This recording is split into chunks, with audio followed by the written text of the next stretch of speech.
Well, let's say a prayer, and then we'll. Dear Heavenly Father, you know where we're at, and you know the craziness that's been going on, and so we just want to pause and invite your presence. Please open our hearts and our minds, and open your Word. Help us to see ourselves and to see you, that we may be transformed into your image and somehow share the light of your love with others around us. In Jesus' name I pray. Amen. All right. Adventists usually know, and excuse those who are not having an Adventist background, but they usually know or think they know this idea. Most people start in the Bible.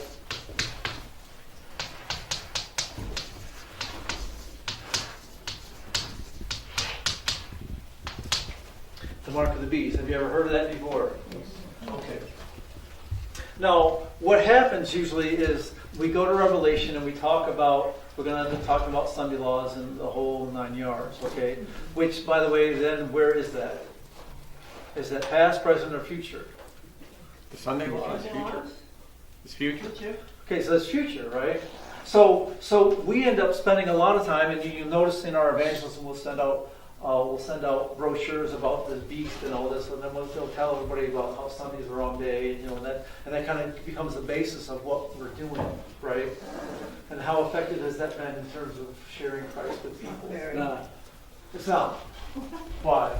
Well, because how many people walking down the sidewalk here, whether you go to church on Saturday or Sunday? Well, most of them aren't going to church anyway, period, right? And the ones that go on Sunday look at you like, what are you talking about? So what we share is so out of touch with the reality that they face every day, it makes no sense. And so the problem is that we actually think this is the truth. Well, it is a truth, but it's not the truth, right? And so what I've tried to do is try to go back to share this beast principle. I call it the beast principle because this mark, we'll deal with it when we get to Genesis, but this beast principle is a principle that happened to us when we fell. And so the Bible is actually describing something, the mark of the beast that we see in Revelation and that we know is going to come in the future actually is a maturing or a manifestation of the principle that took us over when we began to fall. And throughout the Bible, it gives examples or demonstrations of the beast principle, right? So that's kind of what I'm going to do. I'm going to kind of go through the Bible and share some stories that explain this. Once I explain the principle, how it works in terms of what happened to us at the fall, then if we get a chance to do it, I'll try to deal with the kingdom dynamics. I know some people don't know about the three parts of the kingdom. I don't know if it's too big of a jump to do in one, but we'll see where we go. And you can tell me if I go too far, right? I'll see the looks on your face going, this guy's crazy. All right, so the first thing, this is the stuff that we know, right? This is my God circle, right? In Him is life, in Him we live and move and have our being, right? In Him all things hold together. It's all about God, right? So if in Him is life and in Him all things hold together and in Him is good, then what happens when we do this? We die.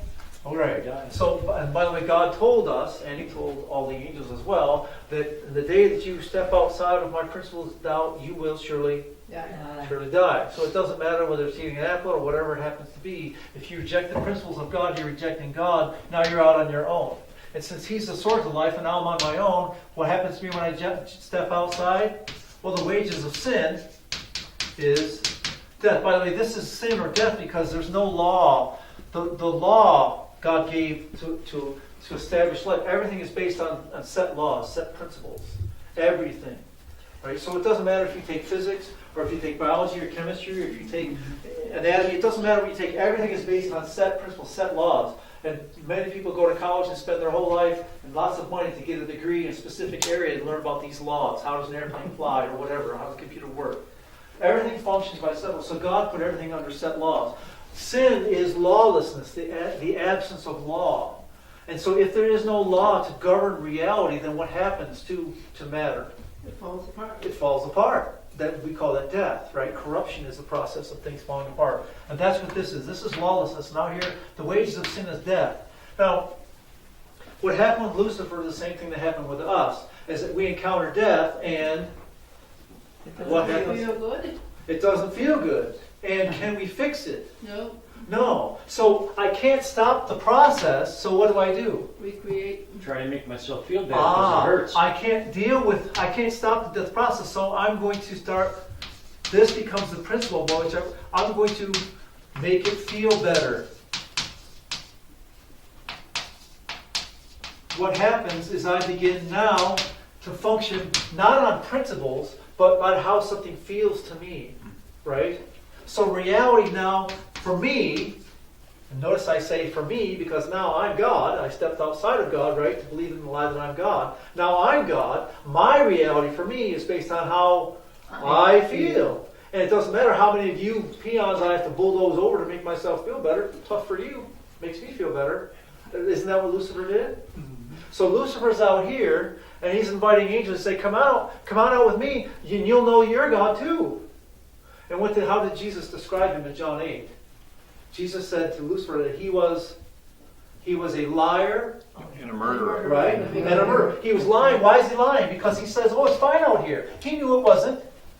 He knew that he was dying. He knew how it felt. So he lied to them and said it was okay. And when they believed him and stepped out, then what happened to them? Same Same thing. thing. They The died. same thing. So who killed them? He did. He did. He was a liar and he was a murderer from the beginning, Jesus said. Then he did Which the is same interesting. to Adam and Eve. So the point here is that Lucifer doesn't care about you. He manipulates you and coerces you and plays with you to make himself feel better. And he doesn't care what it does to you. Right? And by the way, that's selfishness, that's sin, that's I, right? So here, now what happens out here, and I'm trying to go step by step. If I jump, Jen or somebody just let me know. So now what I start basing my perception of reality is based on this principle, right? This is the principle which I govern. Because in here, all things hold together. Out here, all things are Falling apart. falling apart. It's interesting, the ancients were so wise. They would use simple words that would encapsulate these whole concepts. The whole idea that we call this, what happened to us, the fall. It's amazing. What is the fall? What happens when you're falling? Going down. Decompose. No control. You're in violation of the law of gravity, right? Right? If you have a little child and he's on the edge, and it doesn't matter if it's 100 feet, doesn't matter if he knows what he's doing, doesn't know what he's doing. If he goes over the edge, what happens to him? He falls. He's going to fall. And by the way, has he respected the law of gravity? He doesn't even know the law of gravity. It doesn't matter. Does the law of gravity change because you don't know it? No. No. So the law is there. And what happens is that the law, it means that you're in violation of the law of gravity. And excuse me, it may feel good for a while, but you're going to hit the bottom and it's going to hurt then. So when we ride a roller coaster, we like the idea. Oh, it feels good, right? But when you hit the bottom, it doesn't feel good. So the ancients described the separation from God in this process. Now there's only two natures. There's the unfallen nature, I'm in God, or now I have a fallen nature. And if I have a fallen nature, this is the principle by which I operate. By the way, you were born into the world to function that way. When the baby feels good, everything's fine. When the baby doesn't feel good, what happens? Cries. Wah, wah, wah. And they're going to wah, wah, wah until they get what they want. By the way, we don't grow out of that. We just learn to become more sophisticated in how we do it to get what we want. But we function by this principle, how it feels. And when I function by this principle and I start seeing reality through those glasses, then what happens is I'm no longer functioning by principle. I'm not thinking, I'm now emoting. Right? And this is the idea of the beast principle. Remember, Peter will use the example like a dog that returns to its vomit, right? Why does a dog return to their vomit? Because they're hungry. What's that? It tasted good when they ate it. They ate something and it tastes good. And it tasted so good that they had to keep eating. And they ate enough to make them sick. Why are they eating so much to make them sick? Because they're not in control. It tastes good, they have to eat it. And then they eat so much it makes them sick, then they vomit it up, and then what do? That's They was turn good. around I want and it eat it back. again because they're not in control. They're not thinking. No, it's based on, oh, it tastes good, I gotta do it. Right? Oh, yeah. Peter uses that example. He also uses another example about a pig returning to its mire, right? The idea of, again, the pig wallowing in the mud. It feels good. That's what pigs do. So you can wash the pig up all you want. Where's the pig going? Right back into the... So, by the way, Peter's using these examples because if I'm a sinful person and God takes away the behavior of sinning, what am I going to do? He cleans me up. I'm a pig. He cleans me up and sets me there. What am I going to do as a pig? I go right back to where I came from. So does it help for God to fix us on the outside without changing us on the inside? No. No.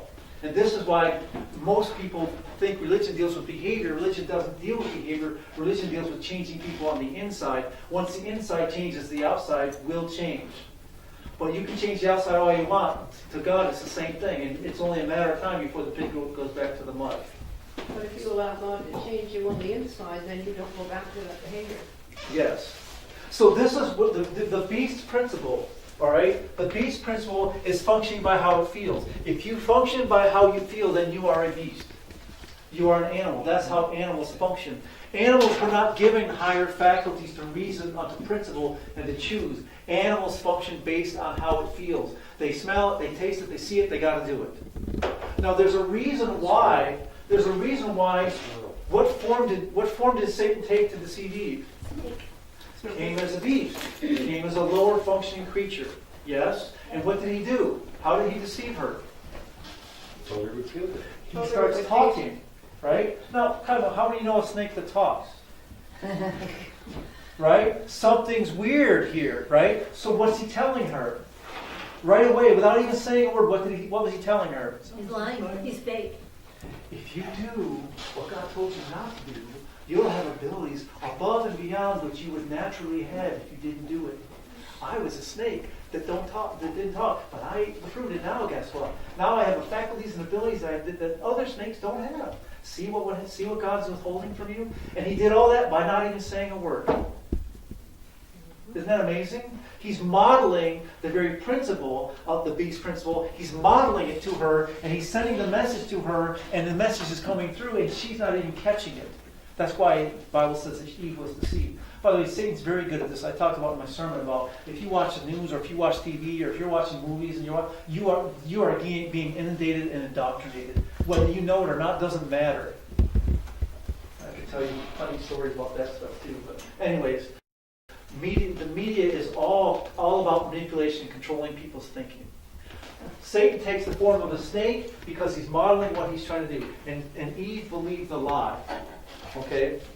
So this beast principle, this is the foundation of it right here. And you can go throughout the Bible, whether it's Balaam talking to the donkey, or the donkey talking to Balaam, or what other Nebuchadnezzar story in Daniel chapter 4 is just amazing, right? Because God speaks to him, right? And gives him a dream about a tree. And what happens? Everything lives in it. Everything lives in it, right? And he's being warned ahead of time about exalting himself, right? And then, so a year later, what happens? He's, anyway. Isn't the great Babylon I built by my power or my right? He's pushes himself forward. And what happens to him? Becomes a beast. The decree comes from God. God gives him over to what he's choosing. And what is he choosing? He's choosing to function like an animal. So what does he do? Makes him a beast for 7 years. And for 7 years, he actually. Ate grass. By the way, why is Daniel telling you this story? Warning to us. Because Daniel is explaining to you this principle right here. The mark of the beast is not something that's coming in the future. The mark of the beast is something that you have to deal with by the choices you make every day. If you feed the flesh, then you will be a slave to your flesh. That's the beast. If you feed the Spirit, and walk according to the Spirit, then you will grow in the spiritual things, and you will not be a beast. You will be a son and daughter of God. And you are going to choose whether you're going to function like an animal, making choices by this, or you're going to choose to be a son or daughter of God and make choices based on principles that are enduring. And this is the test. It's always the threshold. Will you function by how it feels, or will you choose to function by what's real? That's the threshold. And Satan knows it. And so Satan is trying to entice you to make choices that make it feel better. How long? Momentarily. The short term. God is asking you to make decisions that are eternal. All right? But initially, how does it feel? when you Not make that always good, decision. Not always pleasant. So here's our story with Adam and Eve. Adam and Eve are in the garden, and they eat from the tree, and then God draws near. What happens? They hide. Uncomfortable. Why are they hiding? Shame. Shame. Shame. Shame. What is shame? Feelings. Doesn't feel good. My comfort level dropped. God, you draw near, my comfort level dropped. You must be the problem. Right? It can't be me be the problem. If I say it's me the problem, what happens? You gotta own it. My comfort level drops. It can't be my problem. It's got to be somebody else's problem. Right? If my wife and I have a problem, it's got to be her fault, because for me to own it, that means it wouldn't feel good. Right? And from her perspective, whose fault is it? Yours. It's got to be mine, can't be hers, because then right? So Yeah. we have all these fallen creatures functioning by comfort level. No one's reasoning the principle, and everybody's blaming somebody else rather than owning their issues. So Adam and Eve are blaming God for their comfort level dropping. Excuse me. Hello? It's God's problem? It's God's fault. Isn't that what they say? The woman you gave me, he told God. And he says, the serpent that you made, so it's God's fault. So you see right away, when God draws near our comfort level. Now here's the connection that God is in. To save you, God must come to you and abide in you. But when God draws near, your comfort level drops, so you naturally want to push him away. So God needs to somehow convince you that he's there to care about you, so that even though your comfort level drops, you'll still let him in. Do you see God's problem? Mm-hmm. Yeah. So he's knocking at the door, and you're saying, go away, you make me feel bad. So and by the way, God needs to deal with this issue. So what God does, amazing God, is that he says, all right, these people are in such a situation that they don't even understand how lost they are. They're not going to figure out what salvation means. No. And unless I do something, they're lost. So what I'm going to do is I'm going to bear all their death in myself. And then because I bear the death, now I can first of all grace their existence in this process, and I can also invite them back to myself. Because they can't come back on their own. So he will bear the death for all the fallen creatures. He will bear their death in himself. And by doing that, he's hoping to show you how much he loves you, so that when he invites you into his presence and your comfort level drops, that you will realize, yeah, but he died for me, so he's not here to exploit me. Maybe he's actually here to help me. Maybe I should give him a chance. Maybe I should listen to what he's saying. Maybe someone lied to me, and who he is not who he really is. And then once you give him a chance to let him in, you begin to realize, oh, this guy really cares. He's not there to exploit me. He's not like all the other people that have used me or wanted to use me, manipulate me, and control me. God doesn't function that way. He's so totally different than us. And then when you start falling in love with him, then you want to be more like him. And then this process of coming back from death to life actually begins to take place.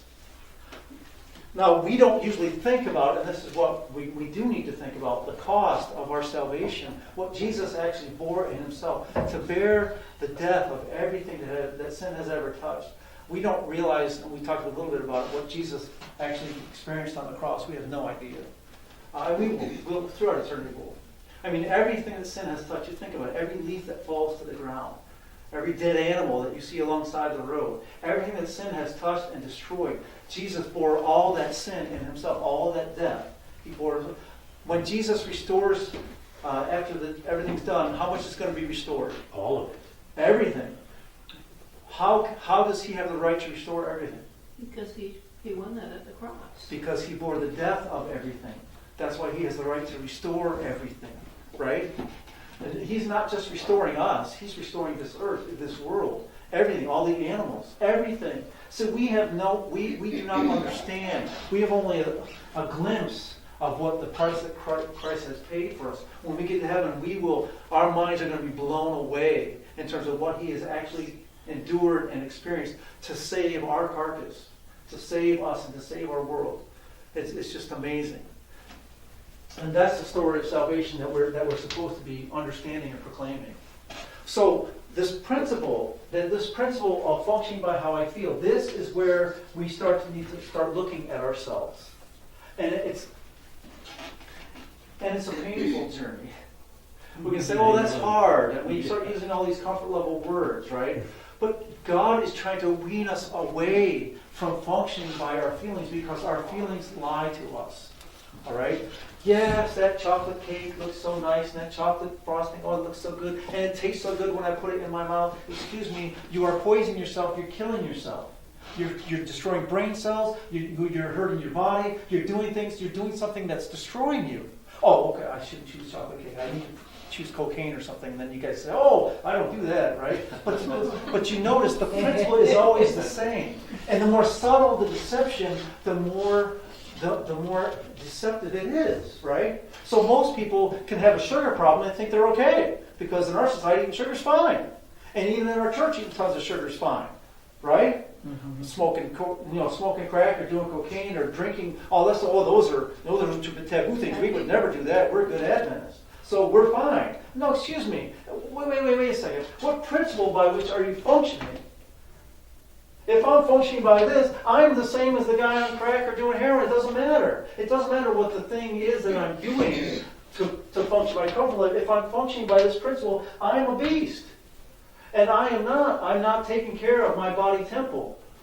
Doesn't the Bible say that my body is not my own? That I've been bought with a price? I do not have the right to do what I want with my own body. I cannot shove anything I want into my mouth. I cannot watch whatever I want and do whatever I want. No. I have been bought with a price. I belong to Him. And if I belong to Him, then His principles must guide what I eat, what I watch, what I say, what I do. It's the eternal gospel. It touches everything, right? So if I start playing this game this way and start denying His principles, then by denying the principle, I'm denying the Prince Himself. And I'm saying, I'm God of my own life. I know what I'm doing, and I'm in charge, and I got this. And I don't need your help. Thank you very much.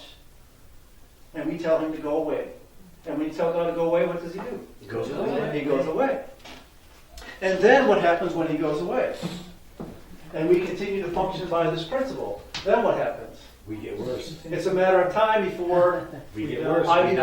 the thought becomes an action, the action becomes a behavior, the behavior becomes an addiction, right? So the behavior becomes a habit, the habit becomes the addiction. And pretty soon I am enslaved by my sin, and I can't set myself free. And then I begin to realize, oh, that's why I shouldn't be eating all that sugar. Now I'm eating it, and I want to stop, and guess what? I can't stop. My body shape is a little bit different than I thought it was going to be, and now I don't think very clearly, and I don't have any, all the consequences of the things the bad choices I made start coming in, and all of a sudden when my comfort level drops because the consequences start coming in, then all of a sudden I want it to change. God, fix me here. And God's saying, excuse me, you want me to fix you? Yep, okay, I'm willing. All right, abracadabra, I'm waiting. No, it doesn't work like that. Right? Because what's God going to do to fix us? Show you. Is the sugar I'm eating the problem? No. What's the problem? We are. The principle that I'm functioning by is the problem. So God starts showing me what I'm doing and why I'm doing it, and then He's asking me, is this what you want to do? You want to continue this way? Do you want to be free? Or do you want to stay a slave? Right? And so what God is trying to do, God loves us to actually deal with the real problem rather than putting Band-Aids on us and giving us short-term fixes that are going to leave us in this death process, doing the same thing we did before, thinking that we're okay now. No, God doesn't do that. No, God deals with the real issue, because the issue is our mind and our will, reasoning to principle and choosing what governs our life. And that's where God is trying to fix us. Does that make sense? So God is going to reason to us about the choices that we've made, and He's going to show us what's going on, and then He's going to invite us, do we want to be different? Do we want to function by different principles? Do we want Him to restore our mind? Does that make sense? Mm-hmm. See, the crazy thing about this is that, and this is a conundrum, but it's amazing when you think of it. I'm doing this. I'm making choices. I'm picking on chocolate. I'm sorry if you want chocolate cake. I'm not trying to hit anybody, but anyway. I choose to eat chocolate cake, right? Okay. Now, why am I choosing to eat chocolate cake? Because it makes me, it tastes good. It makes me Feel better. It makes me feel better. like Okay. you're fine. Now, the problem is when I function by this, what am I doing with this process? Masking. Go faster. I'm actually speeding it up, right? So, I mean, if you ever smoked, you can read on the package, hey dummy, don't do this, it'll kill you. Oh yeah, but they don't really mean it, right? Oh, and then what happened to me, then 30, 40 years later, what happens? Lung cancer. right? So the point is, I'm making choices based on this, and here's the strange thing, I'm making choices based on this to supposedly sidestep that. When in fact, when I make that choice to do that, I'm actually increasing the rate at which I'm dying. See, this is why sin makes no sense. And this is what Solomon talked about in Ecclesiastes. Was Ecclesiastes 9:3? He talks about, you can look that up. Ecclesiastes 9 is just awesome. Solomon, the wise person, he describes the situation that we find ourselves in. And he talks about this process that I do something to avoid the death process. And when I do that, I'm actually speeding the process up. And I find myself in this cycle. Like This is- smoking, in other words. Right. Right, because Ecclesiastes. smoking, you're committing slow suicide. Yes. Yeah. Graduate suicide. Go ahead. Ecclesiastes 9:3. This is an evil in all that is done under the sun. Okay, stop right there. He's describing the evil, which is outside of God. In all. That's all that's done on the sun. So this is the overarching principle that he's describing. Go ahead. That one thing happens to all. Truly the hearts of the sons of men are full of evil. Madness is in their hearts while they live. And after that they go to the dead. Okay. So the idea here is that the evil principle is this. And the madness is that I do it to avoid this, but I'm actually speeding the process. And then what happens after that? I join the dead. Because I've killed them, I've destroyed myself. So what happens is that I'm addicted to graduated suicide. I'm addicted to killing myself. What? And I'm doing this why? Oh, because I want to avoid the pain of death. What? Think that through. Sin, there's no reason for sin. Sin does not make sense. Sin is actually insanity. It's truly insanity. It makes no sense. And this is the situation that we find ourselves in. And once of course, we're born in a situation, and we're struggling to figure out what's going on in this insane world that we're born into, right?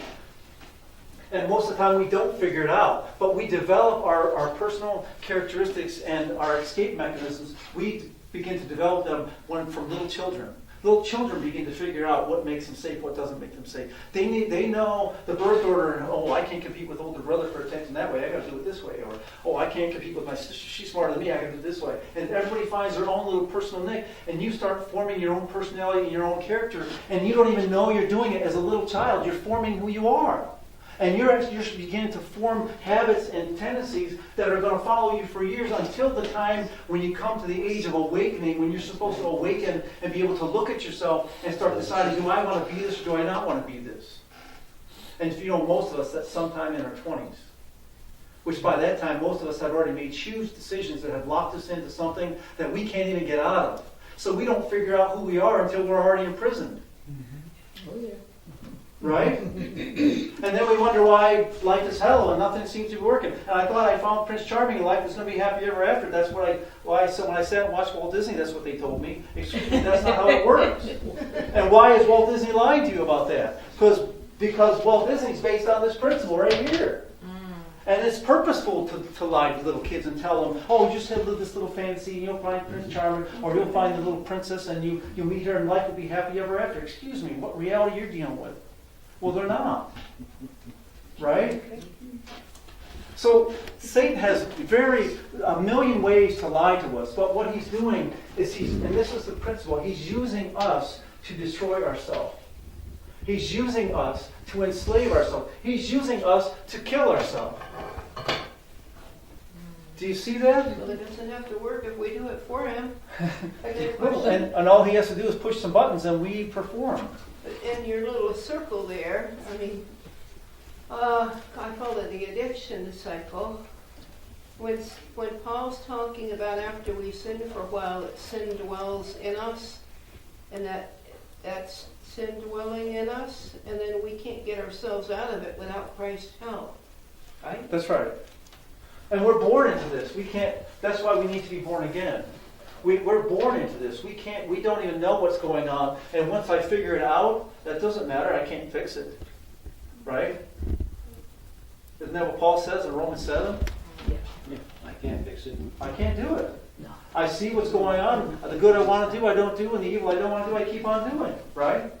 So what a wretched man I am. Who can deliver me from this body of death? And he talks about these principles. Well then, of course, That's where the beauty of the gospel comes in. Or praise. But Jesus can. Thanks be to God, right?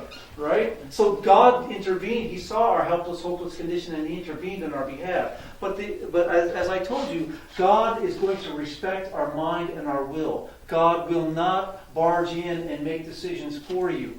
He will not. No, God reasons with you, and then He asks you, what do you want? And then you choose. And based on the choice that you make, He will stand by the choice you make. Yep. If you want to continue to destroy yourself, I don't want you to make the choice, but you know what? I respect your choice. I love you enough to give you what you're choosing. If you want to be free from it, oh, He's happy to answer that one, doesn't He? Mm-hmm. Yes, He does, and He will. The truth will set us free. Mm-hmm. So this beast principle is throughout the Scripture. By the way, this beast principle is the opposite of the eternal gospel. See, the eternal gospel is just simply clear. God is God. He's the source of all life.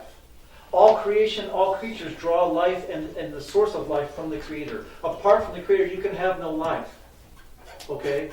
So, by the way, that's the way it always was. That's the way it's always going to be. You will never be God. You will never function on your own. You will always have to be in God and God in you to function. Right?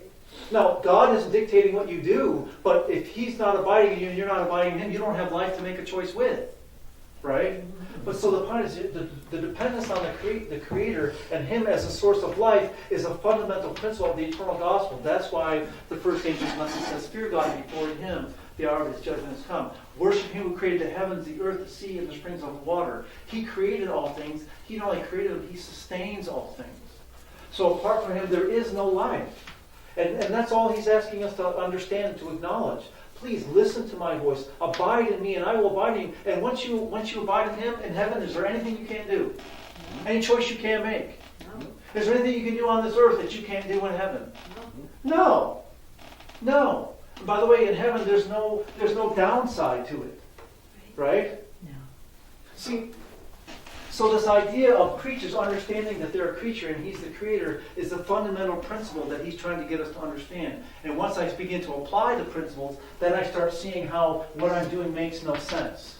And how God does make sense. And as soon as I understand what He's doing, light shines, and darkness is exposed, I begin to see it, and I call on His name, that's when He draws near to save me from myself and to bring me back to Himself. And He begins to instill in my mind right principles of rightness. It's called righteousness. And I start reasoning from the situation, and I start making decisions, not based on how it feels, no, but based on what's real. And what I find is, what you end up finding is that this idea of freedom. That I'm free from this. I'm no longer a slave to the lust of my flesh, of desires of my flesh. Now I'm free to make choices based on principles that I know are right, regardless of how it feels. Now, on top of this, Satan is around, and what's he doing? Working against it. Pushing against it.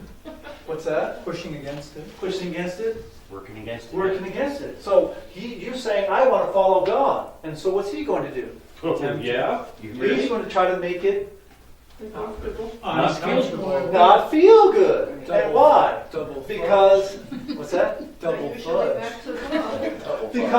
Because if you're functioning by feelings, then who's in control? He is. He is. And by the way, He functions the same way.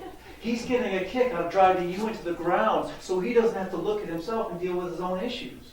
Right? So He's using you to make Himself feel better, even though He's killing you. He doesn't care. As long as He doesn't have to deal with Himself. Remember when Jesus would talk with the demons? Right? Anything so they don't have to look at themselves. Because simple creatures don't want to look at themselves. Their comfort level drops and they can't stand it. It's called torment. That's why, at the end, the Bible says that God is going to place Jesus and the fallen angels on this earth with no one to tempt. Everybody else will be gone for 1,000 years. Satan. Right? Satan, not Jesus. No, I'm sorry, did I say Jesus? I thought you said Jesus. No, Satan and his angels, I said. Oh, you said. Yeah, Satan and his fallen angels. They're going to be on this world, on this earth. And by the way, God's not going to cover over the devastation. It's going to be this is what Satan wanted. He wanted the chaos. He wanted destruction. God says, okay, that's what you want. I'm going to give you what you want. Here you go for 1,000 years. No one to tempt. No one to play games with. He can't do it to the other angels. They already know the game. And they're not going to be played. And all the angels are going to be trying to play each other, and no one's going to play the game. It's literally going to be hell. And he has no one to play games with. And what does he have for 1,000 years to do? Think about what he has done and look at the consequences of his choices. And he can enjoy himself for that 1,000 years. Is he going to enjoy himself? No. No, it's going to be hell. Because all he has to do is to look at himself. And he doesn't want to look at himself. He Right? doesn't learn anything from it, but the minute he gets a chance to tempt people again, he comes right back. Well, see, but see, this is the point. Why is God doing this? Is God enjoying the idea of tormenting Satan? No.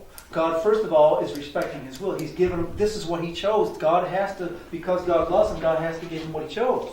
Secondly, God is showing everybody else involved in the process that this is, who he chooses to be. And even after the 1,000 years are ended, he's going to go back to doing the same dumb thing he did before, even though he had 1,000 years to figure out that what he did didn't work the first time. That's insanity, isn't it? Right. So God is demonstrating to everybody that has a brain that can think and eyes to see the principles of what's going on, so that at the end of this, no one will be saying, God, this is your fault. Oh, God, you were unfair. Oh, God, how come this and how come that? No one will be saying that. Everyone will be bowing down saying, God, you were right. Even Satan himself will bow down and say, God, you are right. Every tongue will bow, every knee will bow, every tongue will confess, right? Because God is allowing this long, painful process to be stretched out over time and space, so that every creature that has a mind to understand and a will to choose will understand. And there's other unfallen beings, by the way, that are watching this process go on too. And they're not too excited about some of us insane people coming up to their heaven and ruining the place, and doing to them what we do to each other, right?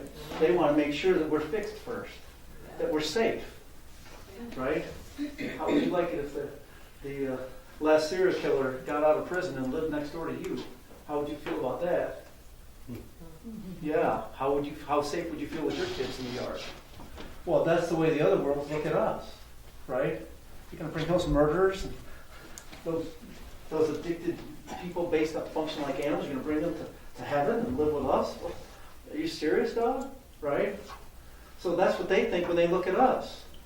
So this idea of the process of how we function and the process of restoration. Now, I've talked to you about this. I don't know how long we've been talking, 20 minutes or so, 30 minutes? What doctrine have I taught you? What proof texting doctrine have I shared with you? Three angels mess. Right? This isn't the way we normally teach, right? But see, what I'm trying to tell you is something, hopefully it's so practical. You can look over yourself and say, okay, am I going to eat carrots or am I going to eat apple crisp? Well, okay, what's the reasoning process of that decision? Now, I could ask teenagers, going to eat ice cream or are you going to eat vegetables, and what are they going to tell me? Ice cream. Oh, sure, right? And so why should you eat the vegetables? I think, well, you lost your mind. Obviously, right? But if they keep eating ice cream and they keep eating ice cream, what happens? They become sick. They get ornery. They don't all the negative. Yeah, but it tastes good at the first, so I don't. Right? So when you get older and you get wiser, and then you ice cream or carrots, well, then what do? Well, you eat Carrots and ice cream. You eat carrots. You dip the carrot in the ice cream. Usually what you do is you try to eat as many carrots as you can to be healthy, and then you try to sneak as much of the ice cream in that that's not too much, but you want to eat as much as, right? We start playing these games. 1 scoop of ice cream. Yeah. So I only take a little poison, and then it'll be okay. And we start rationalizing, justifying ourselves, don't we? And so this is where Satan plays with us, is that he starts getting us, I'm not picking on ice cream. I just use sugar things because it's hard to, if I was talking to the public, I could talk about something more extreme and it would resonate with them. But Satan, what he tries to get us to do is to justify or rationalize the choices that we're making, that it's okay if it's just a little bit, it doesn't matter. Right? But see, that's not how God works. That's not how God functions. It's like drinking a glass of water with just a little bit of pee in it. Right. And so when we say that, we no, we would never do that. Right? But see, this is what Satan does. He passes it off. This short-term fix stuff is just amazing. I call it short-term buzzes. Now, there's another thing that we can do. I've talked about things that we eat to buzz ourselves, but there's other things that we can do to distract ourselves from not seeing ourselves. one of the things that Adventists are good at is that we make ourselves really busy. I become so busy that I don't have time to sit and look at myself. I don't have time to think about how I treated John. I don't have time to think about how I treated Sue. No, I'm too busy. I'm too busy. I'm just doing things. And I can be bulldozing over people while I'm doing it, but I convince myself, God must be happy with me. Look how busy I am. And if I'm busy for God, that's even the better. Right? God must be pleased with me. Look at all the things I'm doing. And God's saying, no, I'm not pleased with you. Why? Because you're not reasoning to principle and functioning based on principles of me. You're still functioning like an animal, but now you're convincing yourself because you're moral and the things that you're doing to keep yourself busy are acceptable by the standards of the church, that somehow that makes you okay. You're not okay. You're a fallen creature, and this is what he talked about to the Pharisees about. You're so busy claiming to serve God, but you're not serving God, you're serving yourself. Form of godliness. That's right. Without the power. So we have ways to play games with reality in our minds to convince ourselves that we're okay when we're not okay. And we are constantly constantly finding ways to justify or rationalize what we're doing so that we don't have to own our issues. But when you come to God, what does God do? Does God lie to you and say, oh! These are your issues. And this is amazing. You know, Right. many people's ideas of religion is turning into this whole feeling thing, right? So I go to worship God, and oh, isn't that wonderful? And I leave, oh, I feel so good. And then what happens is, of course, the feeling goes away quickly, but next week I'm going to come back, we're going to have the same good feeling thing, right? And what has changed? Nothing. Right? So religion has become either a thing that I do to make myself feel better because I'm doing good works, or something I do to actually literally feel good. We have ourselves a little rock concert and jump up and down and say, oh, that's the Spirit of God, and then I walk away. Nothing has changed. But when you read the Bible and you encounter God, what happens to the people that encounter God? They're changed. They see themselves for what they really are. How do they feel? What's their reaction? Oh, woe That's is very me. good. I'm undone. I'm undone. When you see someone encountering God, you see this. They literally die. They're dying. Yeah. They see themselves as they really are. Adam and Eve in the garden. God draws near. They're running away. Right? I don't care if it's Abraham. I don't care if it's Isaiah and Isaiah 6 or Daniel 10. You read the story. They encounter God. What are they? They're crying out, woe, and oh, I'm undone. A man of unclean lips, and I live among people of unclean lips. Right? They're ashamed. They're naked. Their comfort level drops. No, their comfort level, and this is the amazing thing. Their comfort level drops, and they think it's not reality, but actually their comfort level drops to where they're really at. God shows them where they're really at. What you're really like, that's what you're seeing. But that's not what we want to see. So God is trying to take away the lie and show us where we're really at. By the way, you can't do anything else. When you're in the presence of God, there's only truth and light. Right? God's not going to lie to you to make yourself feel better. No. God is going to show you who you are so He can make you better. Amen.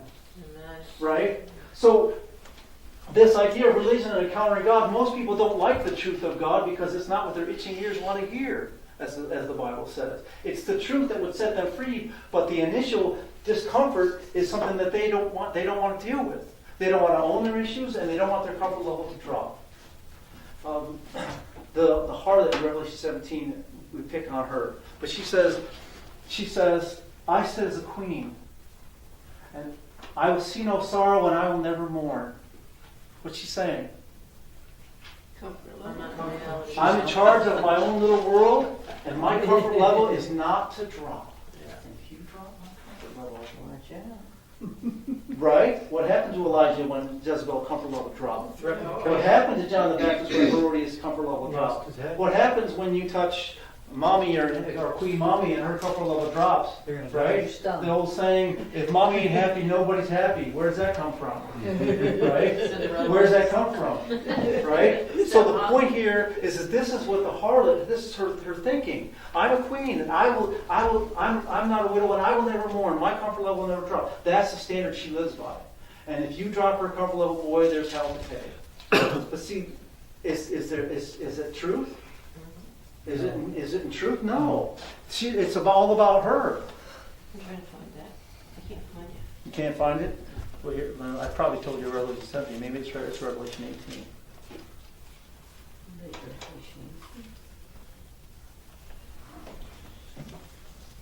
I can find it for you. It's actually a quotation from Isaiah, right? But it's in Revelation. Is it Revelation? 18:7, Revelation 18:7. In the measure that she glorified herself and lived luxurious, in the same measure give her torment and sorrow. For she says in her heart, I sit as queen and am no widow, and will see no sorrow, Right. and will not see sorrow. Yeah. So this is 1,000 years. this is the decree. Notice she's decreeing reality to make reality what she wants it to be, which means that she thinks and she's acting like she's God, right? By the way, is that going to work out for her? No, they're going to eat her flesh and burn her with fire. It'll feel good in the short term. Yeah. Well, not for anybody else, but for her. But in the end result, it'll be death. And this is what God has been trying to tell us, that my way is the only way, because I am the way and the truth and the life. There's no life, there's no truth, and there's no way beside me. Right? This is what this is the great controversy struggle. Right? So I try to do things that I think are going to make my life better, and guess what? Doesn't work. And it's never going to work. Right? And we think other people got... You ever think about the people... We usually think of people with lots of money and lots of opportunities that they haven't made. Well, how come these people in Hollywood that have billions of dollars, all this notoriety, how come they're killing themselves? Yeah. How come Robin Williams killed himself? Yeah. How come Michael Jackson's killing himself? They got millions of dollars, they got everything this world has to offer, and guess what? They have demons in It's their not heads. enough. The feel better fix doesn't work for very long. It doesn't work. They're not happy. The world cannot give you happiness. Happiness can only come from God. And so if you had everything this world had to offer, no matter what you think it is, you would not be happy. That's the craziness of sin. Now this beast principle that I'm talking about, is throughout the Bible. It's throughout the Bible. It's only in Revelation, in the book of Revelation, where it comes to become a principle of maturity that's going to describe all of Satan's kingdom. Right? Yeah. And people. Does that make sense? So, see, this is the way I teach. I teach Revelation. Revelation is based on the eternal gospel. It's not something that's just going to come. It's something that has happened, and has happened many times, and it is happening, and guess what? It's going to happen again. Because the eternal gospel doesn't change. Therefore, the decisions that I make to avoid the eternal gospel are set, and they're not going to change. The way I make myself feel better may change, but the principle by which I'm functioning does not change. Does that make sense? Mm-hmm. So therefore, once I understand myself, I have just figured out 7 billion other people on the planet. There's no mystery. Right? And once I understand how people work, or I should say don't work, once I begin to understand them, then I should be able, as God reaches out to me, I should be able to reach out to others and help them in the process of understanding who they are in the situation that they're in. And then they can make an intelligent decision. Do I want to stay that way, or do I want to be restored? And this is what God is doing. And this is what God has called us as a church to be doing. To grow myself and then invite others to be called out of that mess, out of the darkness into His light. Be transformed. Right? Now, is that clear? That's kind of as big a synopsis I can do of the beast principle from a biblical perspective. It's interesting. Ecclesiastes is very interesting. God works with people so that He can show them that they're a beast. Ecclesiastes was that. I think that's Ecclesiastes 7. There's many of these texts in the Bible that are very interesting. Proverbs is also very interesting about dealing with some of these principles. That these people, the ancients, saw it. That it wasn't just something that was going to happen in the end. It was something that they dealt with continuously. Yeah. Right? Okay. Now, let me try to deal with... Well, I'll deal with personal dynamics first before I try to get into the kingdom dynamics in case I'm confusing some of you. Okay, so we were created in the image of God. All right? And there's basically 3 parts of us. Right? This is my senses. My eyes, my ears, my nose. Right? I can taste, I can touch, I can feel. So this is my senses. These senses were given to us so that we can actually discern reality. Right? So I see there's a bear. Okay. So what happens is my eyes see a bear, sends a message to my brain, which is my mind, my second. My mind says, oh, there's a bear. Right? Then what happens? Okay, I need to make a choice. What am I going to do? Now, do I function from fear or do I reason it through? Hopefully reason it through. Yeah. Some of us will stop and take a picture. Right. Yeah. Well said. So let me describe how we're supposed to work. Instead of taking the picture. So what happens is God created us so that our senses gather information about what's real around us. That information is sent to my mind. My mind is supposed to process that information. And then my co-reigning part of me, my will, reasons from the situation, what am I going to do about what I'm sensing? Right? And then my will sends a message to my do faculties,